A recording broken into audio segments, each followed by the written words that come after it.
I opened my front door and found an excavator staring at me like it was deciding which bone to chew first. Behind it stood the HOA president, smiling like a chatbot with a god complex. Before I could say, "This is private property," my grandfather's cabin, hand-built, loved and very much not hers, was being reduced to matchsticks in the name of community beautification. No warning, no permission, just pure HOA hubris. By the time the dust settled, she handed me a fine and told me to clean up my own house, the one she just destroyed. Ever had your life bulldozed before breakfast? Comment below if your HOA's ever pulled something insane, or if you're just here for the chaos. Spoiler, it gets dumber. Like, did she really just do that levels of dumb? Let's talk HOA horror stories. I had been living in my grandfather's cabin for 2 years, ever since he passed and left it to me. It was a simple life. Wake up at dawn, make coffee on the old stove, sit on the porch overlooking the lake. The cabin was built in 1955, solid oak beams and hand-carved details that you just don't see anymore. My grandfather, Edward Roberts, had built it himself when he was a young man, back when this whole area was just wilderness and dirt roads. I'm a freelance graphic designer, so the quiet lakefront life suited me perfectly. No neighbors breathing down my neck, no traffic noise, just the sound of water lapping against the shore and birds singing in the morning. That particular morning started like any other.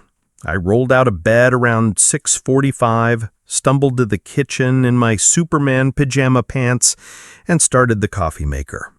The sun was just coming up over the lake, painting everything in shades of golden pink. I grabbed my favorite mug, a chipped ceramic one that said, "World's Greatest Grandpa," and was about to step out onto the porch when I heard it. A deep mechanical rumbling that definitely didn't belong in my peaceful little corner of the world. At first, I thought maybe someone was doing construction work down the road, but the sound was getting closer and louder. I opened the front door and nearly dropped my coffee. There, maybe 50 feet from my cabin, was a massive yellow excavator, its diesel engine growling like an angry beast. The machine was facing my home, its metal arm raised like it was getting ready to strike. Behind it stood a woman I'd seen around the neighborhood but never really talked to. She was dressed in what looked like a discount business suit, clutching a clipboard like it was the Constitution itself. Her blonde hair was styled in that aggressive way some women do when they're trying to look important, and she had the kind of fake smile that immediately made my skin crawl. "Excuse me," I called out, jogging toward her in my pajamas and bare feet. "What's going on here? That's my house you're pointing that thing at." The woman turned to me with that same plastic smile, her eyes scanning me from head to toe like she was cataloging evidence for a court case. "Oh, you must be the occupant," she said in a voice that dripped with false sweetness. "I'm Charlotte Maxwell, president of the Lakeview Homeowners Association. We're conducting an emergency beautification project to improve community standards." She gestured toward my cabin like it was some kind of eyesore. "This structure violates several aesthetic guidelines and needs to be removed to make way for our new lakeside walking path." I stood there for a moment, coffee mug in hand, trying to process what she'd just said. "Wait, hold on. You can't just tear down my house. I live here. This is private property." Charlotte's smile never wavered, but something cold flickered behind her eyes. "I'm afraid you're mistaken. According to HOA regulations, any structure that detracts from community standards can be removed after proper notification." She held up a single piece of paper. "This is your official notice. The demolition is scheduled for, well, now." Before I could respond, before I could even think of what to say, the excavator roared to life. The operator, a burly guy in a hard hat who wouldn't meet my eyes, swung the machine's arm toward my cabin. "No, wait!" I shouted. But it was too late. The metal claw bit into the front porch, sending splinters of wood flying through the air. The sound was horrible, like the building was screaming. 70 years of history, 2 years of memories gone. I stared at the rubble and heard my grandfather's voice from long ago. One day, this land will matter. I thought he meant it spiritually. He didn't. I watched in stunned silence as they tore apart my grandfather's handiwork, the hand-carved railings he'd spent weeks perfecting, the stone fireplace where we'd roasted marshmallows when I was a kid, the little bedroom where I'd been sleeping just hours before. Table covered with manila folders wearing the same discount business suit from that morning. Mr., she began, looking up from her paperwork with raised eyebrows, Roberts, Mark Roberts, and we need to talk about what you did to my house. Charlotte's expression didn't change, but I could see her mentally shifting into defensive mode. I explained the situation this morning, Mr. Roberts. Your structure was in violation of community standards and had to be removed. It's all perfectly legal and within the HOA's authority. She gestured to a binder full of papers. Everything is documented according to proper procedures. I spent the next 30 minutes arguing with her, trying to get some kind of reasonable explanation for why my house had been demolished without warning. Charlotte was smooth, I'll give her that. She had an answer for everything, all delivered in that same condescending tone she'd used that morning. According to her, the cabin was an aesthetic blight that lowered property values for everyone in the community. The demolition was an emergency action to prevent further deterioration of neighborhood standards. The fees were necessary to cover administrative costs and community improvement initiatives. But as I sat there in her makeshift office, surrounded by cheap furniture and amateur attempts at authority, I started to see through her act. Charlotte Maxwell wasn't some all-powerful community leader. She was a woman playing dress-up in a garage, trying to convince herself and everyone else that she was important. The realization didn't make me any less angry, but it did give me hope. If Charlotte was just another bully hiding behind official-sounding paperwork, then maybe she could be beaten at her own game. The meeting ended with Charlotte handing me another stack of papers. $5,000 total, she said, back to that fake sweet voice. $3,000 for the violation fine, $2,000 for cleanup and disposal costs.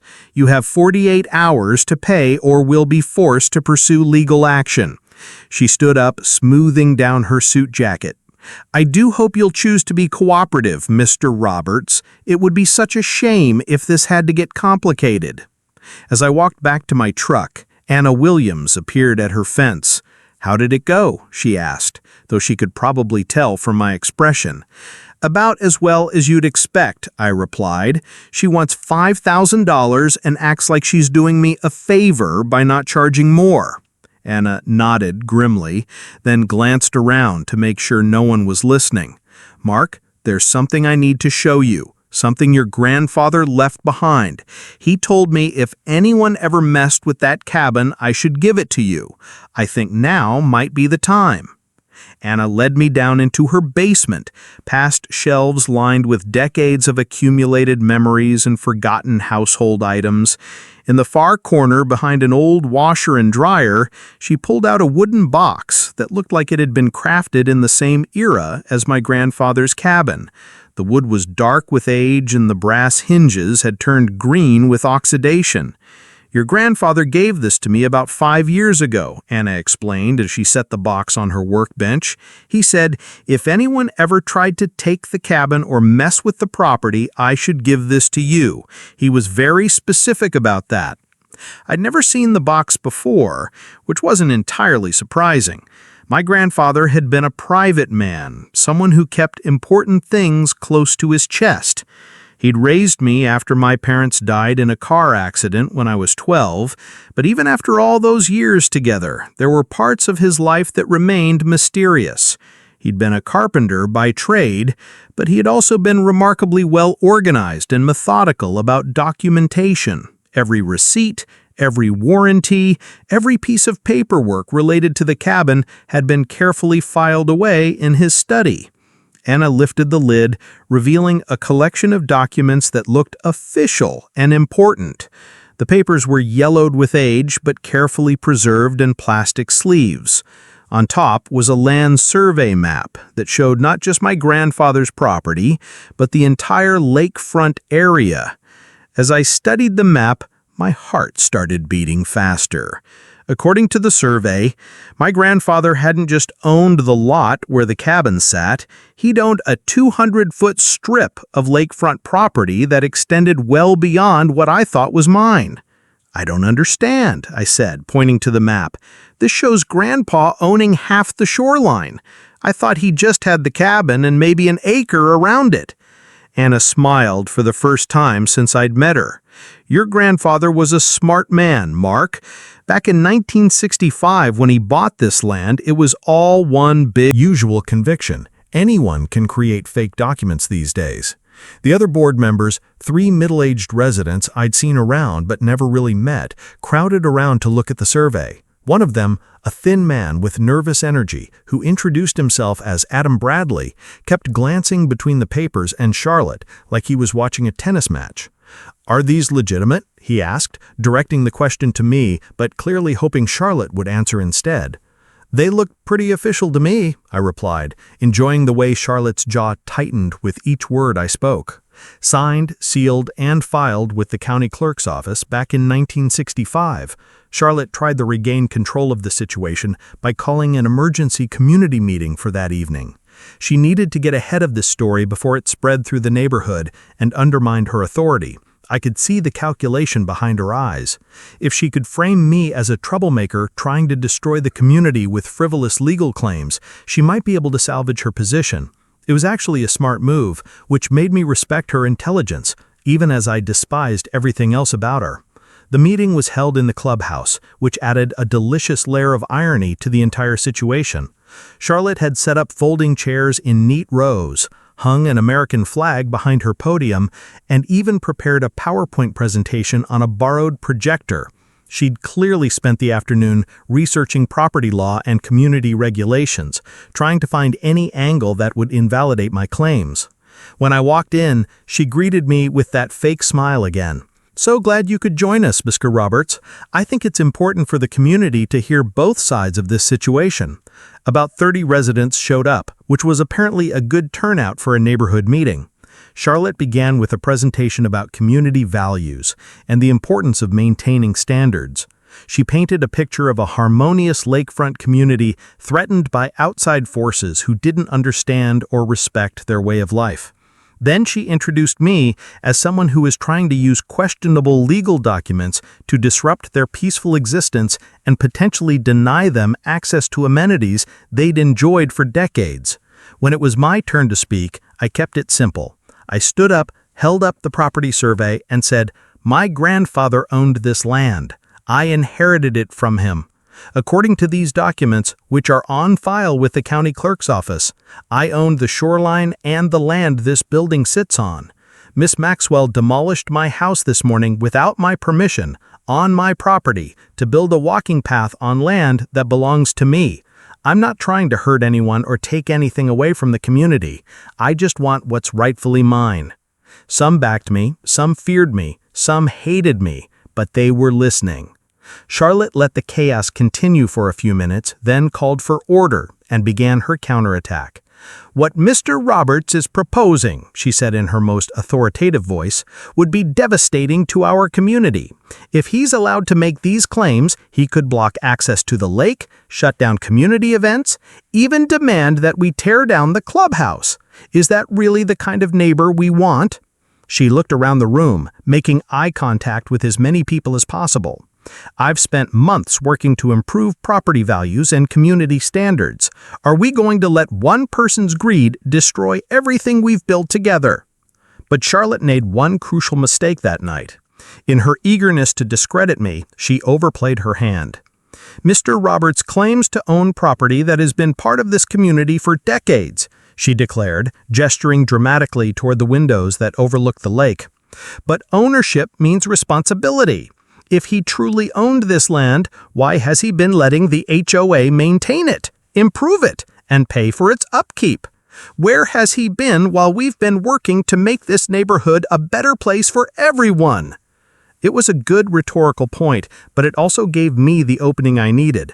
I stood up, slowly, letting the room fall quiet before I spoke. You want to know where I've been, Charlotte?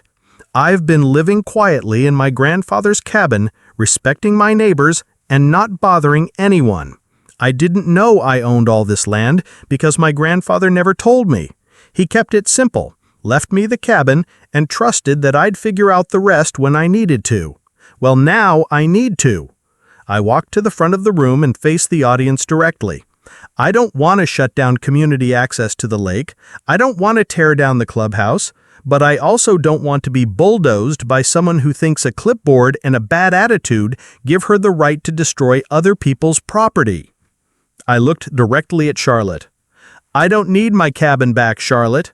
I just need you to... Almost too perfect. The woman who destroyed my home to build her lakeside walking path had actually been working on my property the entire time. She'd been so focused on creating her vision of an upscale lakefront community that she'd never bothered to check who actually owned the lakefront. By afternoon, word had spread through the neighborhood about my property claims. Supporters, skeptics, and haters, they all came, but no one could ignore me now. Charlotte's response was predictably aggressive. She spent the day making phone calls and researching legal challenges to my ownership claims. By evening, she'd organized what she called a community defense strategy meeting, essentially a rally designed to unite the neighborhood against me. The meeting was held in the park pavilion instead of the clubhouse, probably because Charlotte was beginning to realize the awkwardness of holding anti-Mark meetings in a building that might actually belong to Mark. About 40 people showed up, which was a bigger crowd than the previous night. Charlotte had prepared even more extensively this time, with legal citations and precedent cases that she claimed would invalidate my property rights. But her presentation revealed just how desperate she was becoming. She rambled law like a desperate actress reading Latin.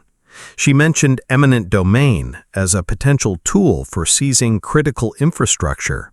She even suggested that my grandfather's original development activities might have created legal obligations that transferred ownership to the community.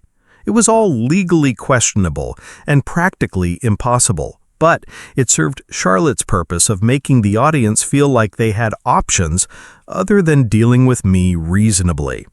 I waited until she finished her presentation before I stood up to respond. The crowd was clearly divided.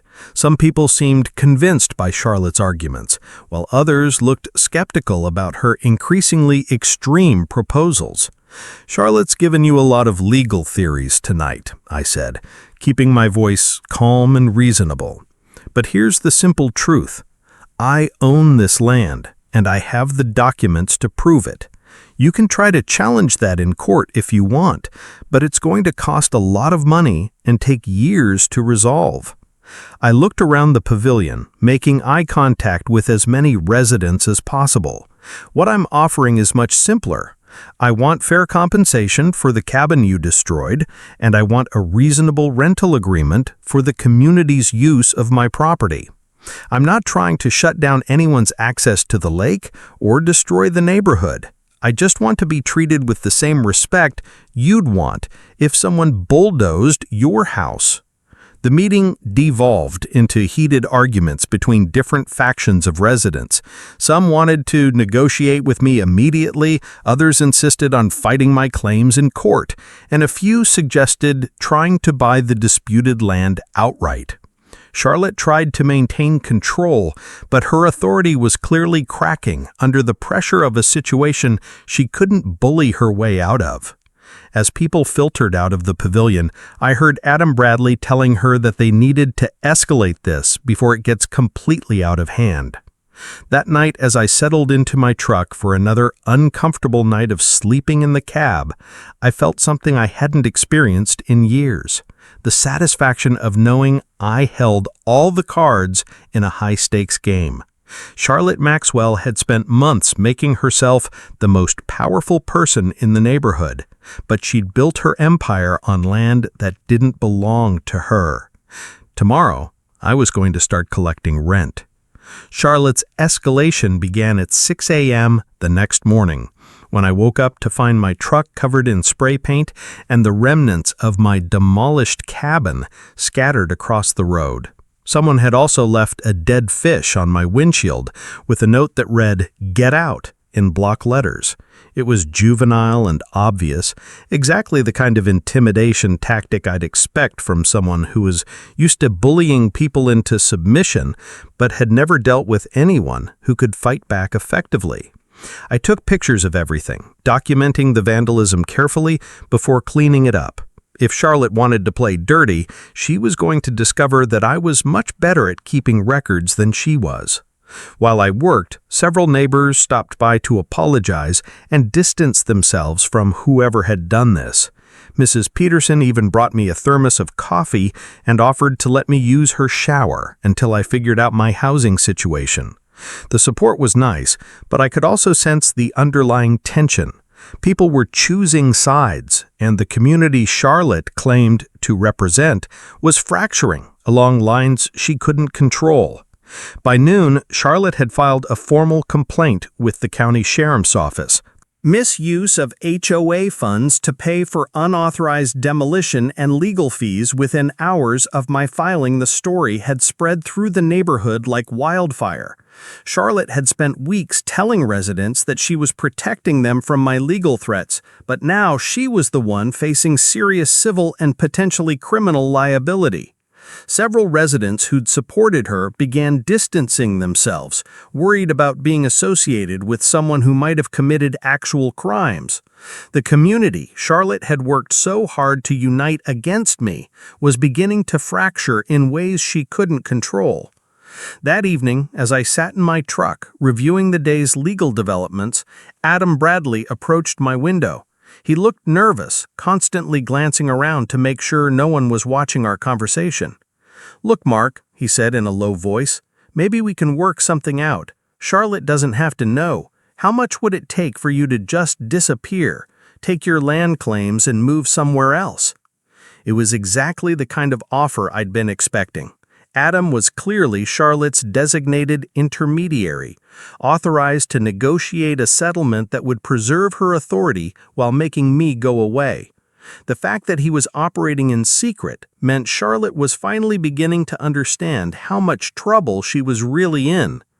But Adam's offer also revealed something important. They were running scared, and scared people make mistakes. I smiled at Adam through my truck window, enjoying the moment of power reversal. "That's an interesting offer, Adam, but I think I'll stick around and see how this plays out. Your boss picked this fight, and now she gets to finish it." The court hearing was scheduled for a Thursday morning in October, exactly 3 months after Charlotte Maxwell had demolished my cabin. The county courthouse was an imposing brick building that had been dispensing justice for over a century and felt like walking into a final showdown. Charlotte arrived with her lawyer, a nervous-looking man in an ill-fitting suit who kept shuffling through papers like he was looking for something he'd lost. She was dressed in her most professional outfit, a navy blue dress that was probably the most expensive thing she owned, and carried herself with the kind of forced confidence that comes from knowing you're in serious trouble. I had chosen to represent myself, partly to save money, but mostly because my case was so straightforward that I didn't need legal expertise to present it. The facts were simple. Charlotte had destroyed my property without permission, without permits, and without legal authority. She did this on my property to build amenities for an organization that was using my land without authorization. The turning point came when Judge Henderson asked Charlotte directly about her demolition procedures. "Miss Maxwell, can you show the court the demolition permit you obtained before ordering Mr. Roberts' cabin destroyed?" Charlotte's lawyer immediately objected, claiming the question was irrelevant to the property ownership dispute, but the judge overruled him. "The permit, Miss Maxwell. I'd like to see it." Charlotte sat silent for several long seconds, her face growing redder by the moment. Finally, she spoke in a voice barely above a whisper. "There was no permit, Your Honor. It was an emergency action to maintain community standards." Judge Henderson raised her eyebrows. "An emergency that required you to demolish someone's house without notice? Can you explain what kind of emergency would justify that level of action?" That's when Charlotte made the mistake that sealed her fate. Instead of admitting error or trying to minimize her actions, she doubled down on her authority as HOA president. "That cabin was a blight on the community," she said, her voice rising with indignation. "It was bringing down property values for everyone. As elected president of the Homeowners Association, I had the authority to take action for the good of the community." Judge Henderson leaned forward in her chair, studying Charlotte with the intense focus that comes before a judicial ruling that will be remembered for years. "Ms. Maxwell, are you telling this court that you believe HOA authority supersedes county building codes, state property laws, and constitutional due process rights?" Charlotte's lawyer tried to interrupt, but she was beyond his control now. "I was protecting the community," she declared. "Someone had to take action." The judge's ruling was swift and decisive. Charlotte Maxwell was